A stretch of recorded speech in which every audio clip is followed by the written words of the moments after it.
الفيديو ده متصور على كذا يوم، بس انا صورت لكم اول يوم فيه وانا بجهز وكده وانا نازله، يعني محبتش اصور لكم لقطات كتير. تمام. اول يوم عادي صحيت، غسلت اسناني وطلعت الطقم ده. كنت عايزه البس الجاكيت ده عشان بقالي كتير ملبستوش، بس بعد كده حسيت ان هو مش لايق على البنطلون فغيرته، لكن هو خفيف عادي.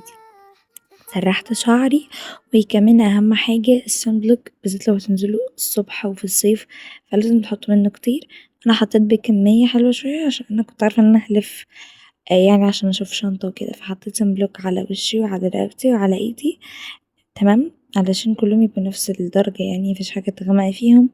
وسرحت بشرتي، انا ما عملتش ميك اب خالص، بس كان عندي الحبايه دي، معرفش كانت اوفر قوي، كانت باينه جدا، فحطيت لها بس حطيت كونسيلر ورطبت شفايفي وتنيت رموشي بس. وده كده الميك اب. انا كمان لبست الاكسسوارز دي مكترت عشان هي اسوره وانسيال. بس كده جهزت، يلا بينا ننزل. ماشي. فطرت عنب. انا بصراحه مبحبش اصحى افطر على طول، فقلت افطر عنب. وطبعا اهم حاجه تشربوا ميه. انا ساعات كتير قوي بنسى، بس يعني بحاول افكر نفسي. طبعا في الصيف مش بننسى لان بنكون عطشانين، بس اول ما بصحى يعني مش بشرب كتير. ماشي. ونزلت، عاوزه اقولك ان انا قعدت الف الف الف على شنط، ما فيش حاجه عجباني، او تقريبا كله مش كوليكشن جديد. ف يعني دخلت بجد محلات كتيره جدا، بس انا صورت لكم ده بس. بس كنت محتاره من كذا شنطه. اكتبولي في الكومنت، او خمنوا شنطه المدرسه هيبقى لونها ايه. اعتقد مش هتعرفوا تخمنوا الشكل اكيد، بس خمنوا اللون بتاعها هيبقى ايه. يا ترى بقى بينك ولا اصفر ولا ازرق ولا اخضر، اي لون توقعوا. تمام. بجد المحل ده كانت حاجته حلوة، بس انا كنت محتارة جدا، بس زي ما انتوا شايفين بجد الالوان شكلها حلو جدا، ولونها بينك دي كانت خطيرة. وانزل كوليكشن جديد برضو، فيعني انا قعدت ادور كتير كتير لحد لو ما دي لقيت منها اسود الشنطة هيبقى حلو. واستقريت عليها. يلا بينا نروح. اشتريت حبة حاجات من تنت 20. تعالوا نشوف انا اشتريت ايه، بس تعالوا احكي لكم حاجة كده على السريع. طبعا الفيديو ده متصور على كذا يوم، او انا قعدت ادور على الشنطة على كذا يوم لاني ما لقيتش الشنطة المناسبة دي على طول. اوكي، هتبقى مفاجأة، استنوها او استنوا تشوفوها في فيديو مشتريات المدرسة. الفيديو ده على 3 ايام، يومين بدور فيهم على الشنطة، واليوم التالت لقيت الشنطة ورحت في تنت 20. فوالله النهارده نفس اليوم اللي رحت فيه في تنت 20، فتعالوا نشوف انا جبت ايه. الوايبس. الوايبس يا جماعة مهم جدا. ليه مش عارفة جبت الحجم ده كله، بس انا لقيته قلت اشتريه، هينفع يعني، هو مش هيخسر، هو كبير قوي، وعشان ما ننساش الاسعار. اوكي، تعالوا نشوف بقى الوايبس ده بكام. الوايبس ده ب20 جنيه، بس هو في الحقيقة صغنطوط شوية، بس هو بالنسبة لكم كبير قوي عشان بس كده. جبت من الصغيرين دول 2 ميني قوي كيوت، ملقتش غير اللون الازرق ده، فحلو جدا جدا. جبت الاتنين دول، الواحد كان ب10. ماشي، فحلوين جدا وكيوت، ويعني ينفعوا في شنطة الطوارئ. صفقة مناديل دي ولا ايه؟ جبت المناديل والكلينكس الناشفة العادية جدا، جبت دي. ماشي، ملقتش اصغر من دي، وانا اصلا رايحة تنت 20 علشان الاقي مناديل صغنونة، بس مش بحب مناديل الجيب دي زي دي، بس اصغر شوية. هو انا بحبها، بتبقى حلوة بتكفي، لكن مناديل الجيب بتخلص بسرعة جدا، فدي حلوة جدا. بس لو لقيتوا اصغر منها هاتوها، لانها المساحة بس في الشنطة. ماشي، دي كانت ب10 جنيه تقريبا او 15. ثانية اشوف، دي عاملة 15. خلصنا صفقة المناديل، تعالوا نشوف جبت ايه تاني. جبت دي يا جماعة كشنطة طوارئ. محدش يقول لي هي شتوي ومش شتوي، مش قصدي يا جماعة، كنت بقول عليها ايه، كنت رايحة اقول عليها قفطان، فهي تنفع للشتاء، احنا اصلا اغلب الدراسة في الشتاء. المهم كيوت قوي، كان في منها اللون الرمادي واللون الاسود، فجبت دي، حاساها مناسبة كشنطة طوارئ، ومش كبيرة قوي ومش صغيرة قوي، هتشيل حاجات كتير. فدي كانت عاملة 20 جنيه. بصوا شكلها من جوه، اعتقد ده قماشته صوف. ماشي.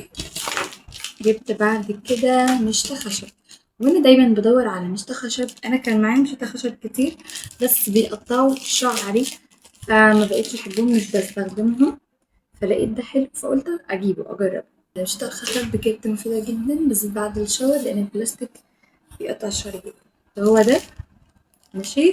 لو لقيتوها في تنتي توينتي او في اي حتة هاتوها بجد، هي حلوة جدا وزغنطوطة كده وجميلة. جبت اللزق ده علشان شنطة الطوارئ، لا قدر الله حد اتعور اي حاجة ماشي يكون برضه معانا.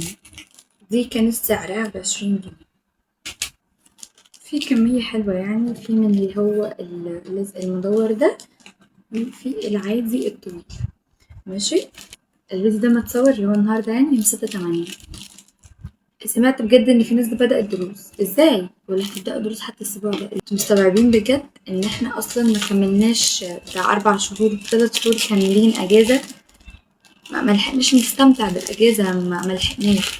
ما تخافوش من ناحية ان انا مش هقدر الم المنهج، المنهج هيفوتني. لا انتوا اصلا لو بدأتوا مع الدراسة او مع المدرسة يعني والله ما هتراكموا اي حاجة. ولو بدأتوا قبل الدراسة بأسبوعين، يعني مثلا المدارس عندنا احنا في مصر يوم 12/9 فنبدأ يوم 30 ولا يوم 1، هيبقى حلو جدا. هيبقى أسبوعين أكيد هناخد أول الدروس كده، فهندخل المدرسة فاهمين وخدنا كده أول دروس عشان ميفوتناش المنهج. لكن تبتدوا من شهر 8 انتوا بجد يعني في شهر 10 ولا نص الدراسة انتوا هتبقوا زهقانين جدا ومش قادرين تذاكروا ومش طايقين المذاكرة، زهقتوا منها خلاص. ان احنا عشان في الأجازة فعندنا استعداد أو عندنا حماس للسنة الجديدة، عايزين نعرف المنهج بيتكلم عن ايه وبتاع، فعندنا حماس وطاقة كده طول السنة. فانتوا ما تفتكروش ان انتوا نفس الحماس ده هيفضل السنة، بالذات لما تبدأوا بدري. ايه هيبدأوا مع الدراسة يعني، عايزين تبدأوا بدري ليه؟ متبدأوش بدري، ابدأوا مع الدراسة عشان ما تزهقوش. عارفة ان احنا برضو بنزهق بس هنزهق اوفر يعني، فاهميني؟ بيجيب وجع القلب لنفسكم بجد. ليه تبدأوا دراسة بدري ليه؟ الكلام ده لكل المراحل بجد، ما تبدأوش بدري. وعلى فكرة انا كنت مشتركة في جروب كده في سنتر، هو جروب فيه اعدادي وابتدائي وثانوي اللي هو سنتر يعني. فانا داخله في الجروب ده. المهم انا مبقتش باخد معاهم، بقيت باخد مع مدرسين وكده، بس انا كنت مشتركه فيه. المهم لقيتهم منزلين مواعيد دروس ابتدائي من دلوقتي. انا ما بداتش اعدادي، ما بداتش من دلوقتي تالتة اعدادي اللي هيبدأ. طب استنوا حتى يوم 20 ليه بدري قوي كده؟ كل واحد بقى براحته. فده كان سعره 15 جنيه وكان سعره حلو قوي. جبت توك للمدرسة، ومش التوك بقى اللي انتوا فاكرينها وفيونكة ومش لا، هما دول بس اللي انا جبتهم للمدرسة. جد بقى احنا جد احنا تانية اعدادي. مش عارفة والله، حاسة ان انا صغيرة وحاسة ان انا كبيرة يعني. انا شعوري ايه بالظبط مش عارفة. بيضة وسودة وبنس جد جدا يعني، كائنة مهلكة للبنس دي جدا، واعتقد كلنا بيدوعوا مننا معرفش بيروحوا فين بجد. فانا جبت ده طلع اللي هو فيه زجزاج. انا اصلا وانا بجيب مركزتش في اللي هو زجزاج ولا اللي هو العادي ده اللي هو بيعمل طبقات كده في الشعر، بس مش مشكلة يعني. جبت اكسسوارات، مش اكسسوارات بقى الاوفر، لا جبت الحلقة السيمبل ده. اوكي تعالى اقول لكم على السعر. دي سعرها 20 وكمان البنس دي 20 ماشي. الحلقة ده تحفة تحفة، واصلا الاكسسوارز بتاعتهم خطيرة. مكتوب عليها 20 اهو، مش عارفة تشوفوا ولا لا.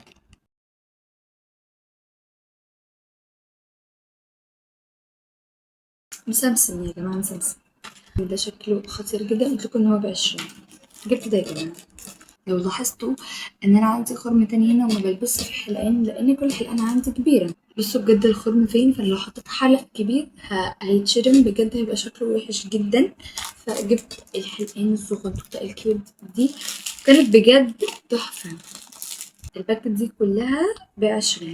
فيها كل الالوان وتليق على كل حاجة.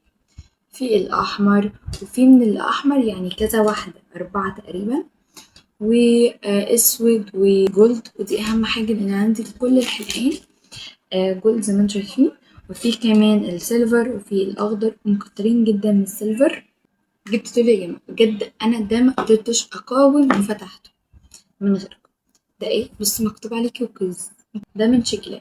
هو يعتبر حبة اوريو وحبة كوكيز لان مكتوب عليه كوكيز اهو.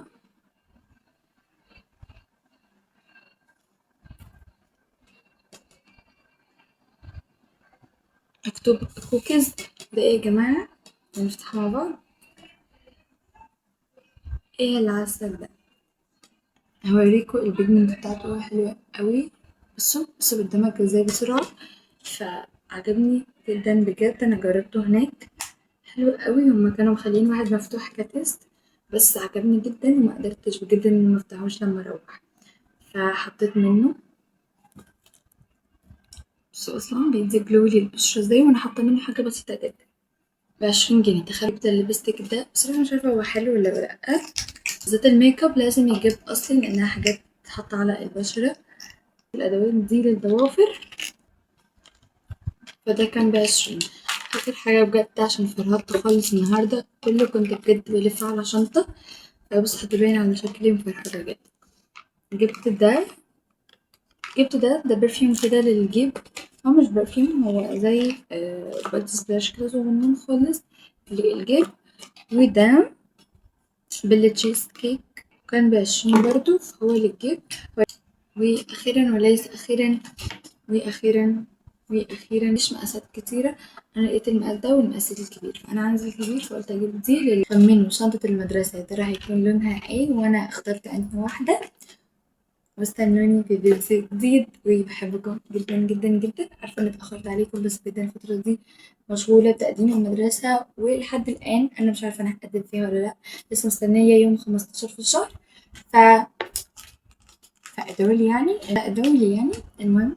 بس كده بيكون فيديو النهارده خلص. اتمنى يكون عجبكم، ومستني باقي فيديوهات العودة للدراسة. بجد يا جماعة انا بجد مش مصدقة ان انا بقول فيديوهات العودة للدراسة.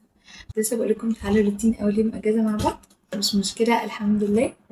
وبحبكم جدا جدا. بس كده، باي.